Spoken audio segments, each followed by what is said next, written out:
नमस्कार। तो चलिए जानते हैं देश की महंगाई, बेरोजगारी, पेंशन, सरकारी नौकरी, किसानों के लिए महिलाओं के हितों की तमाम 50 बड़ी खबरों को सिर्फ 10 मिनट में। अभी तक वीडियो को लाइक नहीं किया तो लाइक कर दें।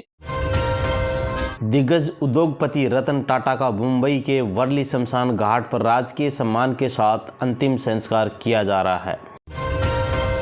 रेत कलाकार सुदर्शन पटनायक ने उद्योगपति रतन टाटा को श्रद्धांजलि देने के लिए पूरी समुद्र तट पर रेत से उनकी कलाकृति बनाई।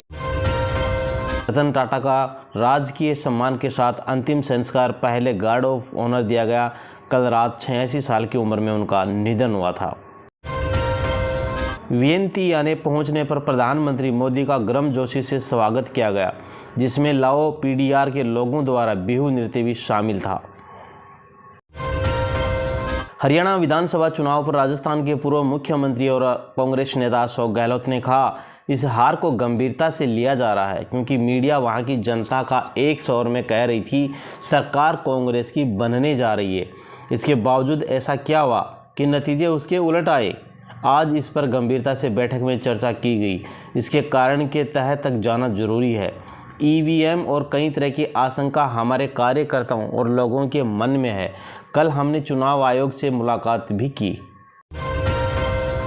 समाजवादी पार्टी के राष्ट्रीय महासचिव शिवपाल सिंह यादव ने उत्तर प्रदेश के पूर्व मुख्यमंत्री मुलायम सिंह यादव की पुण्यतिथि पर कहा, आज हमारे लिए बहुत भावुक दिन है। नेताजी समाजवाद के मुखिया थे, उन्होंने इस पूरे देश में फैलाया। नेताजी ने गरीबों, वंचितों और युवाओं के लिए जो किया उसे भुलाया नहीं जा सकता। आदित्य बिड़ला समूह के चेयरमैन कुमार मंगलम बिड़ला ने दिग्गज उद्योगपति रतन टाटा के निधन पर कहा, ये सिर्फ कॉरपोरेट जगत के लिए नहीं बल्कि पूरे देश के लिए बहुत बड़ी क्षति है। उनके काम का प्रभाव काफ़ी अद्वितीय है। मेरा मानना है कि हमें उनके काम की समृद्धि के माध्यम से उन्हें याद रखना चाहिए। वे हमेशा देश हित के लिए सोचते थे। हरियाणा चुनाव में मिली हार पर कांग्रेस की समीक्षा मीटिंग गुरुवार को राष्ट्रीय अध्यक्ष मल्लिकार्जुन खड़गे के आवास पर हुई। इसमें राहुल गांधी ने कहा, हरियाणा में नेताओं का इंटरेस्ट ऊपर रहा, इस कारण से पार्टी का इंटरेस्ट नीचे चला गया। उमर अब्दुल्ला दूसरी बार जम्मू कश्मीर के सीएम बनेंगे। विधायकों ने नेता चुना, कल दावा पेश करेंगे। 13 और 14 अक्टूबर को शपथ ग्रहण होगा। राजनाथ सिंह 11 राज्यों के 75 इंफ्रा प्रोजेक्ट्स का उद्घाटन करेंगे। इनकी लागत करीब 2236 करोड़ रुपए। बीआरओ ने बनाई है 22 सड़कें और 51 पुल।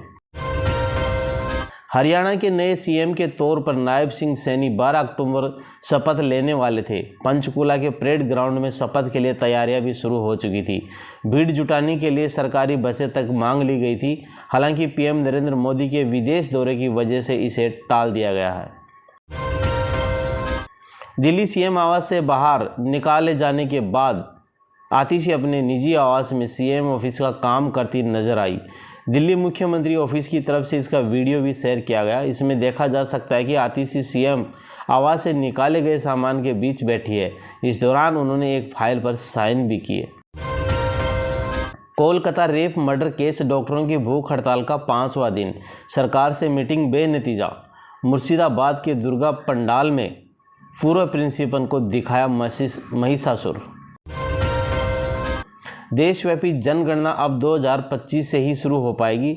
जनगणना रजिस्ट्रार ने एक आदेश जारी कर राज्यों को अपने मंडलों, जिलों, सब डिवीजनों, तहसील और गांवों की सीमाएं 31 दिसंबर 2024 तक बदलने की छूट दे दी है।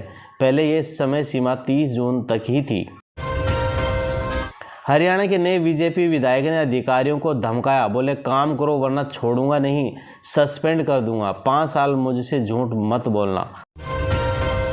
हरियाणा चुनाव के बीच गोहाना की जलेबी पर शुरू हुई सियासत। रिजल्ट आने के बाद अब और तेज हो गई है।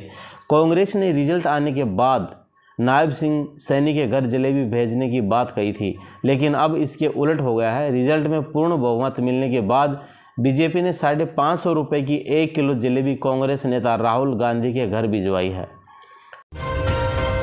भोले बाबा से न्यायिक आयोग ने 2.5 घंटे की पूछताछ की। भाजपा विधायक के साथ फॉर्च्यूनर से पहुंचा। वकील बोला, हाथरस भगदड़ में क्लीन चिट मिली। हिमाचल में दुकानों पर लगे सनातन सब्जी वाला पोस्टर, हिंदुओं से सामान खरीदें और मुसलमानों का बहिष्कार करने की अपील। देवभूमि संघर्ष समिति लगा रही है पोस्टर।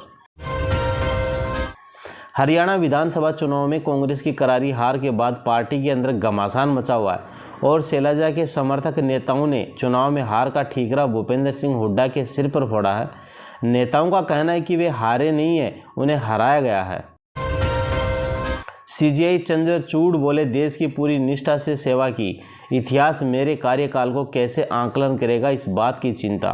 10 नवंबर को रिटायर होंगे सीजीआई चंद्रचूड़।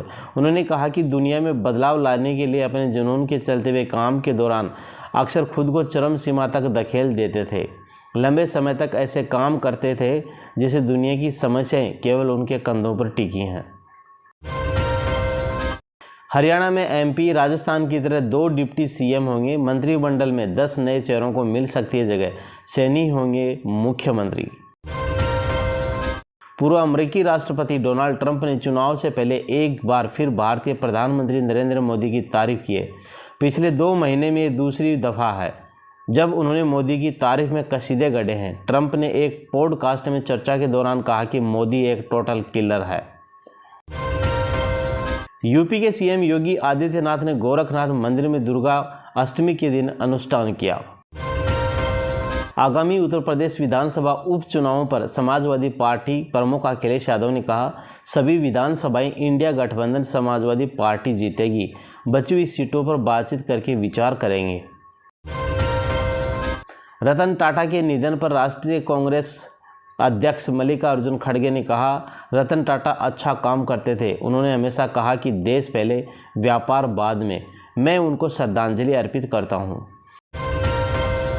प्रधानमंत्री नरेंद्र मोदी ने 21वें आसियान भारत शिखर सम्मेलन के अवसर पर जापान के नवनिर्वाचित प्रधानमंत्री शिगेरू इशिबा के साथ द्विपक्षीय बैठक की। केंद्रीय गृह मंत्री अमित शाह, महाराष्ट्र के मुख्यमंत्री एकनाथ शिंदे, गुजरात के सीएम भूपेंद्र पटेल और उप मुख्यमंत्री देवेंद्र फडणवीस ने दिग्गज उद्योगपति रतन टाटा को वर्ली शमशान घाट पर श्रद्धांजलि दी। दिग्गज उद्योगपति रतन टाटा का पार्थिव शरीर अंतिम संस्कार के लिए वर्ली शमशान घाट लाया गया। पूरे राजकीय सम्मान के साथ उनका अंतिम संस्कार किया गया। ये थे दोस्तों आज के मुख्य समाचार। चैनल पे आप नया हैं तो चैनल को सब्सक्राइब जरूर करें।